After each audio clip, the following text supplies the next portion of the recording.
What's up, guys? Jeremy Conn here. It is the Lowdown. Make sure you're checking out Pickdawgz.com. All the premium plays, Christmas in July going on. Lots of cool things to check out over there. Hit the like and subscribe button. That helps us out, and the notification button will help you out. If you click that, it'll let you know every time we post one of these. And I know there's not a lot of sports to talk about. There's WNBA going on kind of as I speak. I always kind of try to tell you what I was on the night before. I mean, you can always go look at the results and things like that. To see how they went. I went 2-1 last night. We talked about the over in the All-Star game being a play. I really liked Indiana last night against Connecticut. Still, there's a very few times that I get the bet on Caitlin Clark.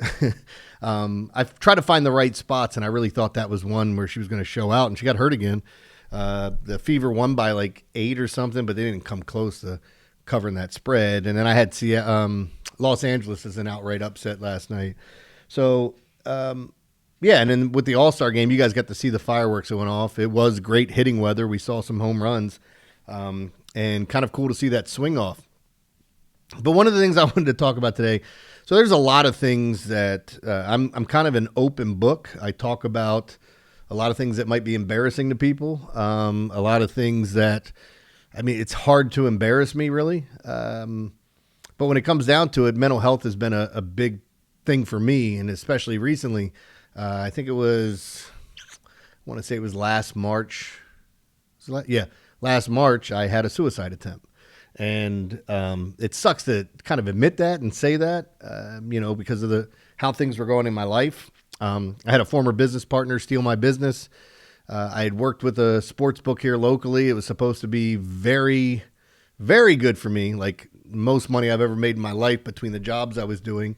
I gave up coaching basketball and just all this personal stuff. So like even those things weren't even what was setting me off. I mean, I have what I've been diagnosed with now is depression and CPTSD, which is weird because I said I've never gone to any war. I haven't done anything. What do you mean I have PTSD? So right now, like every Tuesday, I go through therapy and I do something called EMDR. That's EMDR. You guys can look it up and see what it's all about. But I don't know. It's like therapy's helped me a ton. And I was having one of those days today. This is the only reason I'm talking about it, where I was just getting angry at everything. Like I wanted to fight everybody on the road on the drive home today. I'm trying to get this thing done with my HR at the radio station where, full disclosure, my ex-wife used to have my kids on her insurance. I paid for everything. She kept the kids on her insurance. That's how things worked. She lost her job. My kids are 22 and 23. So I fought to get them put on my insurance just so they would have something in case anything happened. Dental, vision, anything health-wise.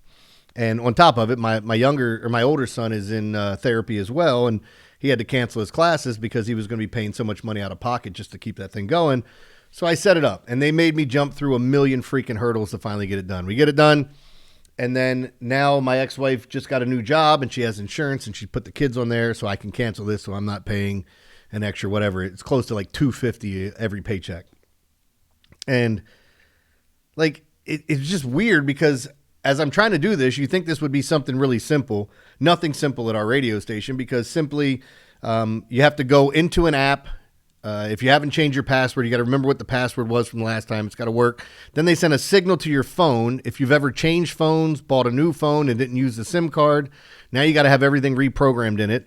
It sends a signal to your phone that you have to click yes, I'm trying to sign in. It's me. You go in, and then it takes you all these other different places. I have no idea what or how to find anything there. It'd be like teaching me Korean. And then our HR person just keeps sending me the same thing back. And I said, you're not understanding. I don't understand any of this. It'd be like me telling you to go bet a round robin between 5 teams. It's got to be a mixed sport. Make sure you get this. And I want to adjust the line on one. Like sending me into something where I've never even put those words together. Like we have something called Zendesk, whatever the hell that is. I still don't know what it is. But that kind of started me after my show. And then I just got kind of rolling after that. And I'm always going to have like, what is it? You can call it road rage. I get pissed off at people for being selfish on the road and doing dumb stuff. And God bless it, do we see it every day here. It drives me nuts. One of my biggest pet peeves is our tunnel. We have a couple tunnels here in Baltimore or in Maryland. And one of our tunnels now is where the one I would take to go wherever I'm going. is backed up even more because if you guys saw the news in the past year, our key bridge went down. And so all that traffic is now taking the same way that I would typically take, for whatever reason. But in the tunnel, it's 50 miles an hour. And it never freaking fails that you're coming through or you're getting ready to go into the tunnel, and all of a sudden it drops down to 30 miles an hour. You're like, what's going on? There must be so many cars. Maybe there's an accident on the other side. Nope. Just somebody afraid to drive in the tunnel and decided to go 25 miles an hour the whole time. It's just unbelievable. But anyway, as I ramble, the only reason I'm saying this is, I do talk a lot about mental health and what it's done to me. Therapy has saved my life, but I always feel like it's something that we don't talk enough about. I tell some of the most embarrassing stories you could possibly imagine. I told a story on the radio about my wife catching me masturbating. Yeah, not something you want to happen. Now when she sees me, she'll run by and go, and she'll make fun of me. But, it's a nice relationship we have there. I've told a story about shitting myself on the radio. I shit my pants, like I couldn't hold it anymore. And if I haven't elaborated on some of these stories and you guys want me to, I will. But again, I'm an open book to a fault. And when it came down to my suicide attempt, this is the God's honest truth. I've had so many incidents where I shouldn't have done a radio show that I did. And the only time I couldn't finish a show was the night that, I've talked about Mo Gabba, the night that Mo Gabba passed away. So I called my PD and canceled the show in the middle of it. I literally got in a fist fight on my front lawn after my first marriage was over. With the guy that was allegedly, whatever. I don't need to get in all the details.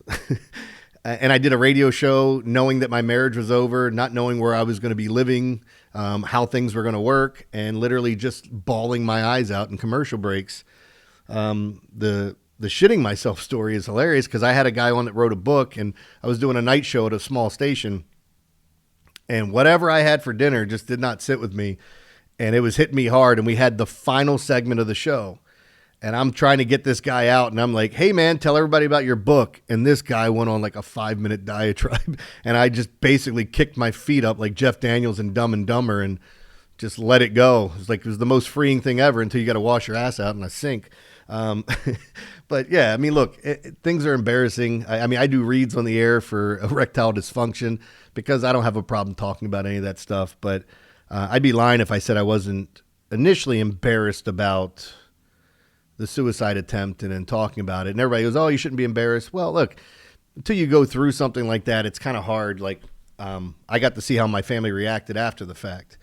And it really affected me greatly. And obviously it pushed me in this path to start looking to bettering myself and focusing on what's more important to me and trying to stay as positive as I can, for lack of a better term.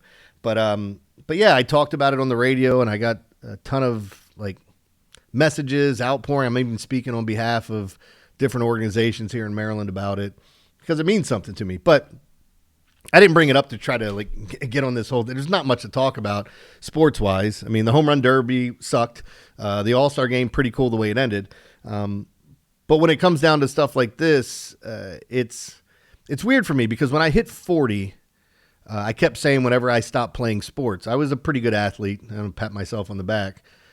Weekend warrior, played in all these competitive leagues. I played D1 basketball and I played in competitive leagues against guys for years. And it was about 7, maybe it's longer than that. 7, 8 years ago, I gave up basketball because I only know one way to play. And I'm not going to be the guy that's out there shooting jump shots and just standing in the corner all day long. No, I like contact. I like running into people. I like bumping people. I like using my low center of gravity. I'm not quite big dumper, but it might be medium-sized dumper, but I know how to use my weight and throw it around. So I like it. I like contact. And even when I was playing flag football for all these years, which I gave up 2 years ago, I knew as soon as I stopped playing sports that I was going to have some sort of issues because I need to compete. And it's weird trying to find something now. My therapist is like, hey, maybe you should pick up the guitar. Maybe we should learn another language. I play on a trivia team each week. That's actually Wednesday nights is typically when I play. But no, with all this, it just all came rushing back. And I only say this because you'll hear me talking about getting in my spaceship. I self-medicate. I take edibles every day. And when I say every day, I mean every day. I very rarely miss. At one point, I was up to 400 milligrams in a sitting just to get to where I needed to be. I never smoked weed in my life, never did any drugs, like things like that. But when it came down to it and I tried this, it definitely helped me with my mental state. It put me in a different mental state.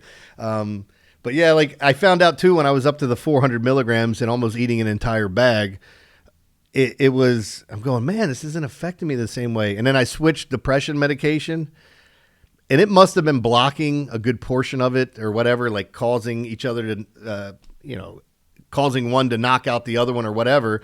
I could still get my buzz, but I couldn't get to the point of where it's like, hey, I'm in my spaceship. Like, and I was trying to figure out why. And the first time my medicine got switched, I didn't take quite take 400. I think I took 300 milligrams that day.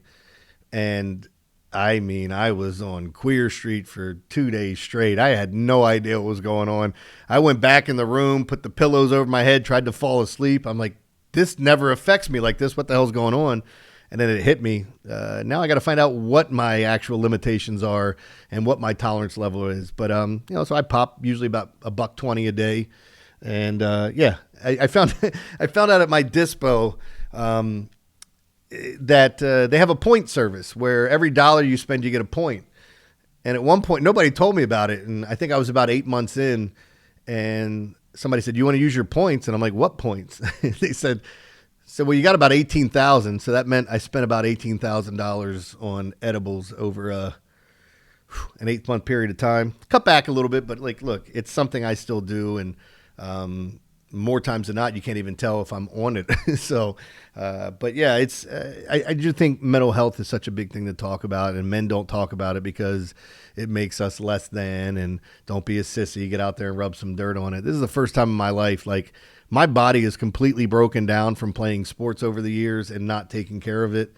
Literally getting all my wisdom teeth cut out, and 12 hours later playing a doubleheader in football, breaking my foot and learning how to run in a walking boot to play basketball and playing and hoop it up, which I'm sure is probably one of the reasons why I have 6 herniated discs in my back and neck combined.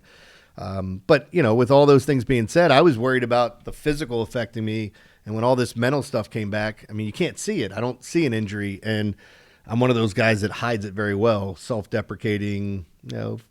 Like to say I'm fairly funny and can come up, or quick-witted would be the word I would use. But yeah, I do think it's important to talk about. And I was having one of those days where I was just getting so angry.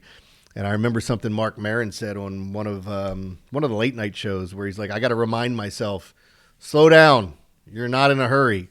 And it's kind of like I do that quite a bit as well, where it's like, if it's slowing down or if it's like, calm down, that's over with. We don't need to let that affect you anymore. It's kind of helped. So anyway, sorry to sit here and ramble about things, but I do think some of this stuff's important to talk about.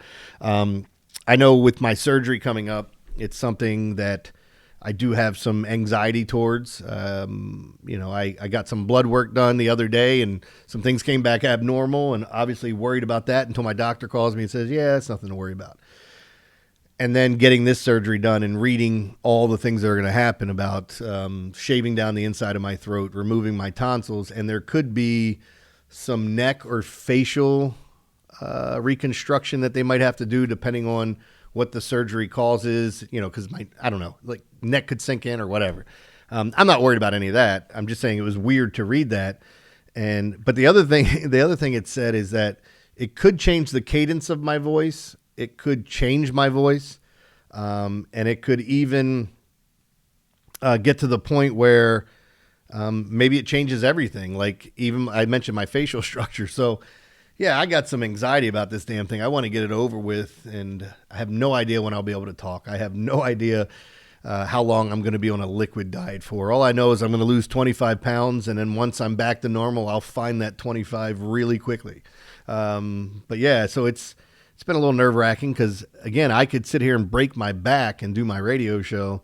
I lose my voice. If I get a cold or I'm coughing too much, I can't do it. So anyway, I thought this was something to kind of just BS around about, and here I am sitting at almost 15 minutes talking to you guys. So I hope you enjoy this. Like, I like talking about real life stuff. I like getting into it.